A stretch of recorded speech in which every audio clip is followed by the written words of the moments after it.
Hello दोस्तों, मैं विकास आप सबों का विकास मैथ्स मैजिक पे स्वागत करता हूँ। बिना कुछ बातचीत किए हुए हम लोग परसेंटेज के बारे में पढ़ते हैं। परसेंटेज क्या होता है, परसेंटेज से रिलेटेड सवाल हम लोग कैसे सॉल्व करते हैं, कुछ आसान सवाल को लेके हम लोग पढ़ेंगे और धीरे धीरे चीज़ों को समझते हुए आगे बढ़ेंगे। तो सबसे पहले परसेंटेज साइन से शुरू करते हैं हम लोग। और परसेंटेज साइन इस तरह से हम लोग देखते आ रहे हैं 6-7 क्लास से ही, उससे पहले से ही आजकल रहता है। तो परसेंटेज किसी भी संख्या में अगर हम ये साइन लगा देते हैं तो इसका अर्थ होता है कि ये उतना परसेंटेज को रिप्रेजेंट कर रहा है। जैसे ये 5 है, अगर इसमें हम परसेंटेज लगाते हैं तो ये 5% इसको बोलते हैं हम लोग। जैसे कि परसेंटेज हटाना हो किसी संख्या से, जैसे यहाँ 5% है, इसको हटाना है तो हम लोग क्या करते हैं, 100 से भाग कर देते हैं। बाय अगर 100 करते हैं तो ये हो गया, इसका परसेंटेज हट गया। अब इससे इसको काटेंगे तो इस तरह से 1/20 प्राप्त होता है हमको। इसी तरह से हम कह सकते हैं कि अगर किसी संख्या को परसेंटेज में चेंज करना हो, जैसा कि 5 है, इसको हमको परसेंटेज में चेंज करना है तो 100 से क्या करते हैं, परसेंटेज में चेंज करने के लिए 100 से गुना करते हैं तो ये हो जाएगा 500%। 5 बराबर हम कह सकते हैं 500%। तो उसी तरह अगर हम किसी संख्या से परसेंटेज को हटाएंगे तो 100 से, जैसे कि यहाँ देख रहे हैं हम लोग 5% था, इसको अगर हम परसेंट को हटाए तो 100 से भागा किए। उसी तरह 5 को हम लोग परसेंटेज में चेंज किए तो 100 से गुना किए। अब हम लोग आगे कुछ सवाल से समझते हैं इसको। हाँ, एक दो चीज़ हमेशा याद रखना है, परसेंटेज हमेशा 100 मान के बनाना है, कोई भी अपने आप में 100% होता है। तो अब आगे कुछ सवाल देखते हैं।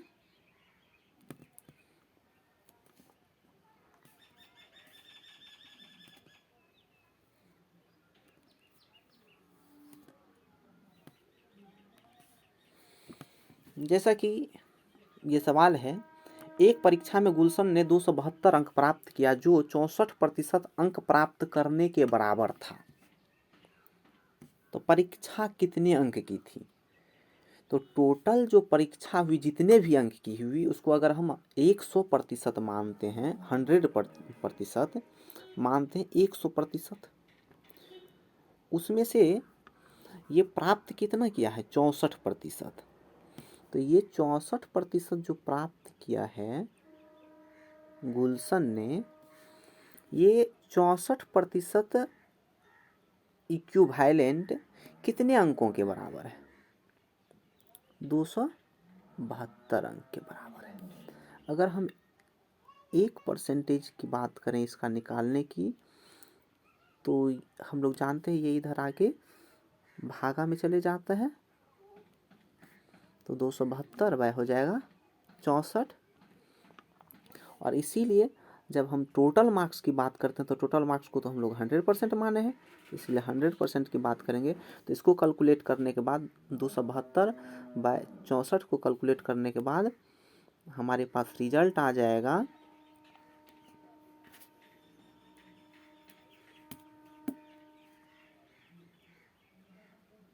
17/4 इंटू करेंगे 100। तो इस तरह से हम लोग पाते हैं कि टोटल ऑफ 10 मार्क्स हमारा 425 में से 272 है। तो इस तरह से पाते हैं कि टोटल मार्क्स जो परीक्षा में कुल कितने का मार्क्स का हुआ, वो है 425। अब अगला सवाल देखते हैं। तथा एक परीक्षा में पास होने के लिए 40% अंक प्राप्त करना आवश्यक है। मतलब एक परीक्षा है, जैसा कि हम लोग जानते हैं कि कोई भी एग्ज़ाम, जैसे कि मैट्रिक का एग्ज़ाम लेते हैं, बिहार बोर्ड की अगर बात करें तो 30% क्राइटेरिया है कि मैट्रिक के एग्ज़ाम में 30% अंक लाएंगे तो हम क्वालिफाई कर पाएंगे एग्ज़ाम को। तो उसी तरह अगर यहाँ पे हम बात करें, इस परीक्षा में कहता है 40% अंक अगर हम प्राप्त करते हैं तो एग्ज़ाम को क्वालिफाई कर जाएंगे, मतलब पास कर जाएंगे। वो न्यूनतम मार्क्स है पास करने का, तो परसेंटेज में 40%। लेकिन राहुल 40 अंक प्राप्त करता है और 40 अंक से फेल हो जाता है। इसका अर्थ है कि 40 अंक प्राप्त किया और 40 अंक से फेल हो गया, मतलब पास होने के लिए हमको टोटल मार्क्स की अगर बात करें तो 40 अंक तो ये प्राप्त किया और 40 अंक से फेल हो गया, मतलब टोटल मार्क्स हमको चाहिए 80, तब हम पास हो पाएंगे। तो ये 85% की अगर बात करेंगे तो 40% के बराबर है। तो 40% इक्विवेलेंट हो जाएगा 80 मार्क्स के। तो अगर 1% की हम लोग बात करें तो ये हो जाएगा 80/40। और इस तरह से हम देखते हैं कि 100% की अगर बात करें तो हमारा हो जाएगा 2 × 100। इस तरह से पाते हैं कि टोटल एग्जाम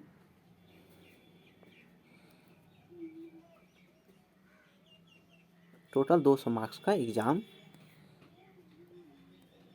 होना था।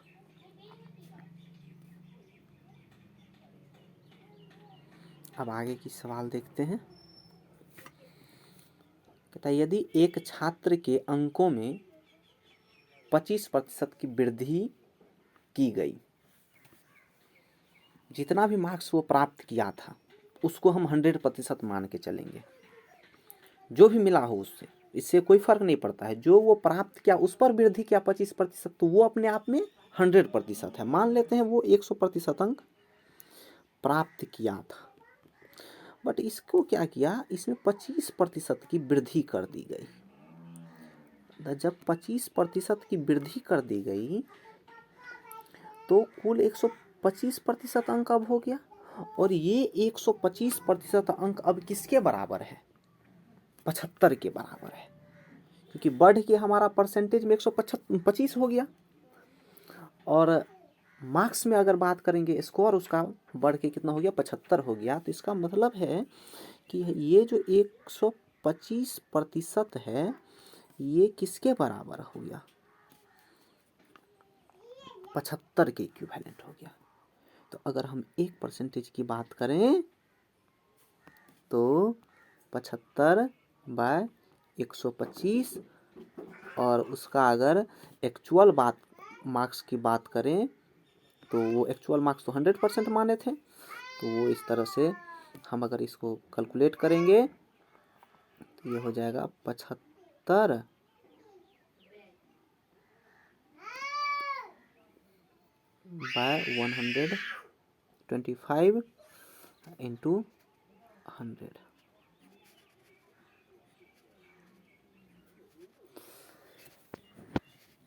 तो इसको कैलकुलेट करने के बाद हमारा रिजल्ट आ जाएगा। अब हम अगला सवाल देखते हैं। हम लोग इजी सवाल से सीखते चले जाएंगे, जैसे कि इसी में इससे पहले हम इसी से संबंधित सवाल सीखे हैं और फिर आगे देखते हैं।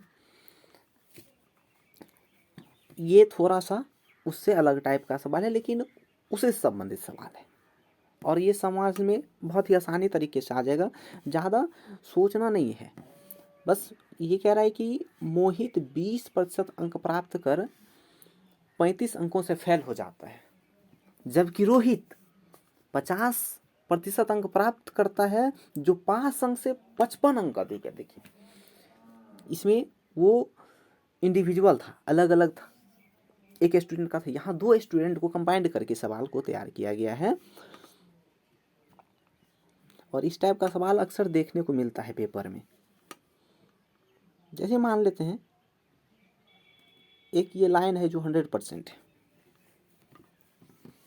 मतलब कुल कितने का एग्जाम परीक्षा का कुल पूर्णांक कितना है परीक्षा का, वो अगर इसको मानते हैं 100%, तो एक 20% अंक लाता है मोहित, और रोहित 50% अंक लाता है। मान लेते हैं बीच में, इसके बीच कहीं ना कहीं जहाँ भी हो वो पास मार्क्स है। तो पास मार्क्स से यहाँ तक 35 अंक, ये अगर पास मार्क्स है ये, तो इससे 35 अंक ये कम लाया। जबकि ये रोहित की अगर बात करें, मोहित 35 अंक कम लाया, जबकि रोहित 55 अंक अधिक लाया। तो अगर परसेंटेज में हम अंतर बात करें दोनों के बीच का, तो परसेंटेज में 30% अंक अधिक लाया रोहित मोहित से। जबकि अगर मार्क्स की बात करें यहाँ से यहाँ तक की, तो ये 5% से 5 अंक से 55 अंक अधिक लाया, ये 5 से 35 अंक कम लाया। तो दोनों के बीच अगर मार्क्स की अंतर हम देखें तो ये दोनों ऐड हो जाएगा। तो टोटल अंतर जो हो जाएगा, ये 30% जो हो जाएगा अंतर, ये हो जाएगा 35 + 55। तो अगर 1% की बात करें तो ये हो जाएगा हमारा, इस दोनों को ऐड करने के बाद कितना हो जाएगा 90। और 1% की अगर बात करेंगे तो 30 हो जाएगा भागा के रूप में।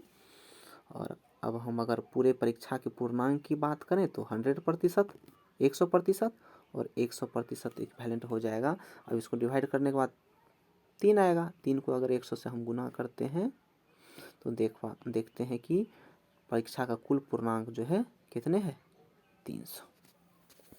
इस तरह से हम लोग परीक्षा से संबंधित परसेंटेज के कुछ सवाल देखें। अब आगे जनसंख्या से संबंधित सवाल है, और ये बहुत ही आसान सवाल है। कहता है एक गांव की जनसंख्या 2000 से बढ़ के 2025 हो गई, तो प्रतिशत वृद्धि ज्ञात कीजिए। तो देखिए, प्रतिशत वृद्धि हम लोग पहले पर निकालते हैं, जैसे पहले कितना था अब कितना हो गया है। तो अब देखिए कितना से ये बढ़ के कितना हो गया है, 2500 2000 से। तो कितना का वृद्धि हुआ है इसमें, 500 का वृद्धि हुआ है। कितना पे हुआ है वृद्धि, 2000 पे हुआ है। तो जब हम परसेंटेज में बदलते हैं तो 100 से गुना करते हैं। तो अब इसको अगर हम लोग कैलकुलेट करते हैं तो देखते हैं ये और ये तो कट जाएगा, ये और ये भी कट जाएगा। देख पाते हैं कि कितने प्रतिशत की वृद्धि हुई, 25% की वृद्धि हुई। ये एरो अगर अप करते हैं इसका मतलब वृद्धि हुआ, अगर एरो डाउन करेंगे तो वो हो जाएगा कमी। अब आगे देखते हैं, एक शहर की जनसंख्या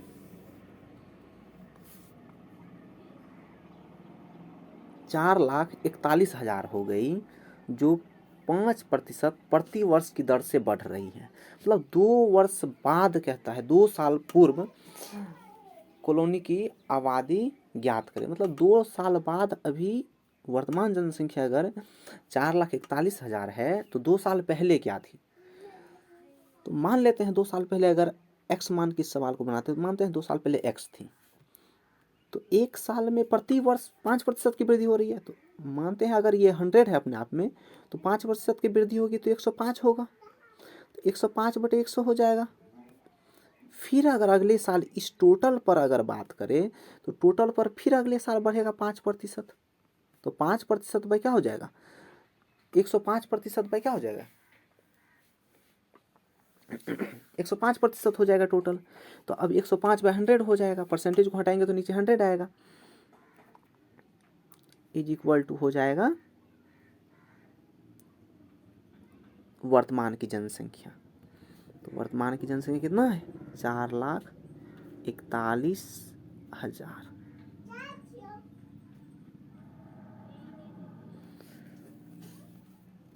अब अगर हम इसको कैलकुलेट करते हैं तो बहुत ही आसान हो जाएगा, और इस सवाल को हमको लगता है इसी तरीके से बनाना ज़्यादा आसान होता है।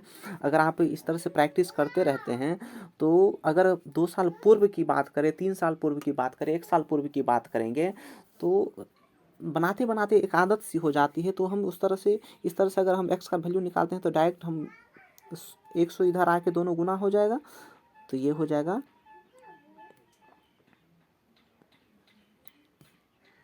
4,41,000 गुना 100 गुना 100, नीचे में फिर 105 गुना 105। और इसको जब हम कैलकुलेट करते हैं तो हमारा, इसको अगर इससे करते हैं तो 21, 5 से ये 20 आ जाएगा, और फिर इसको अगर काटते हैं हम 5 से तो यहाँ भी 20 आ जाएगा, और ये भी हमारा 21 होगा। अब इसको अगर 21 और 21 को इंटू करते हैं तो 21 का, जैसे कि हम लोग जानते हैं, वर्ग कितना होता है 441। तो इस दोनों से अगर हम इसको काटते हैं 441 को तो 1000 आ जाएगा। तो इस तरह से हम लोग देखते हैं कि हमारा रिजल्ट जो है 4 लाख हो जाएगा। इसका मतलब है 2 साल पूर्व हमारे इस शहर की जो जनसंख्या है वो कितना हो रहा होगा, 4 लाख। हम उम्मीद करते हैं आप लोग समझ पाए होंगे।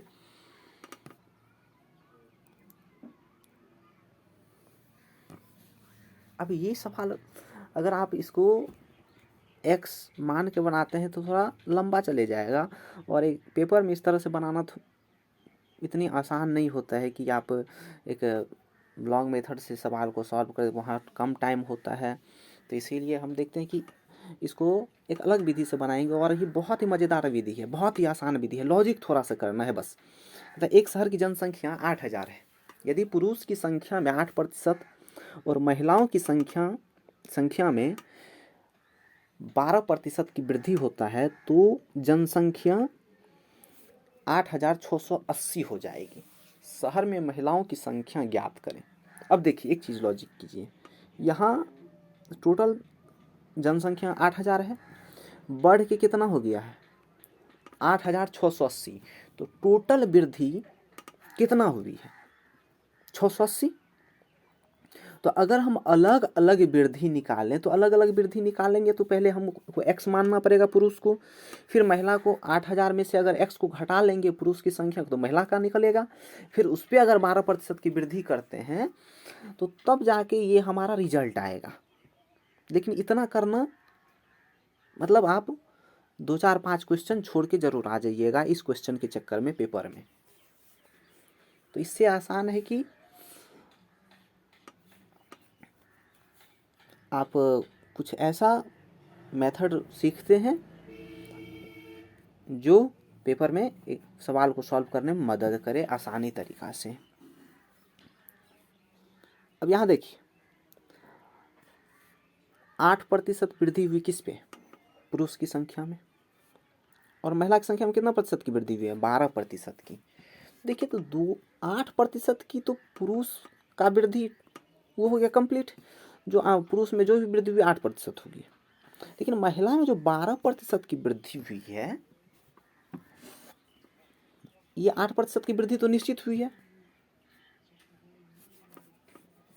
चीज़ों को इस तरह समझना है कि 8% की वृद्धि पुरुष में हुई है, महिला में 12% की वृद्धि हुई है।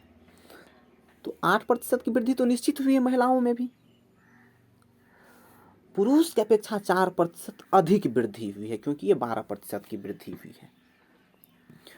तो अगर हम 8% 8,000 का निकालें तो 8% महिला और पुरुष दोनों की संख्या में जो वृद्धि हुई वो हमको निकल जाएगा।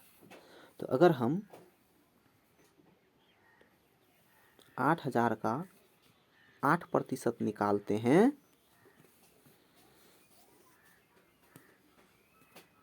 तो ये हो जाएगा 640। अब यहाँ पे 8% की वृद्धि 640 के बराबर है, लेकिन अगर टोटल महिला और पुरुष की वृद्धि की बात करेंगे तो ये 680 है। तो यहाँ जो 4% अधिक वृद्धि हुई है महिला की संख्या में, वह किसके बराबर होगा? 680 टोटल वृद्धि था कुल जनसंख्या पे, तो ये जो 40 अधिक अभी आ रहा है टोटल जनसंख्या पे वृद्धि का, वो 4% महिला में जो वृद्धि हुआ एक्स्ट्रा उसके बराबर आ रहा है, और हमको महिला की संख्या निकालना है। तो मानते हैं महिला अगर m है, m का 4% जो एक्स्ट्रा वृद्धि हुआ है वो किसके बराबर है? 40 के बराबर। तो अगर आप परसेंटेज को हटाते हैं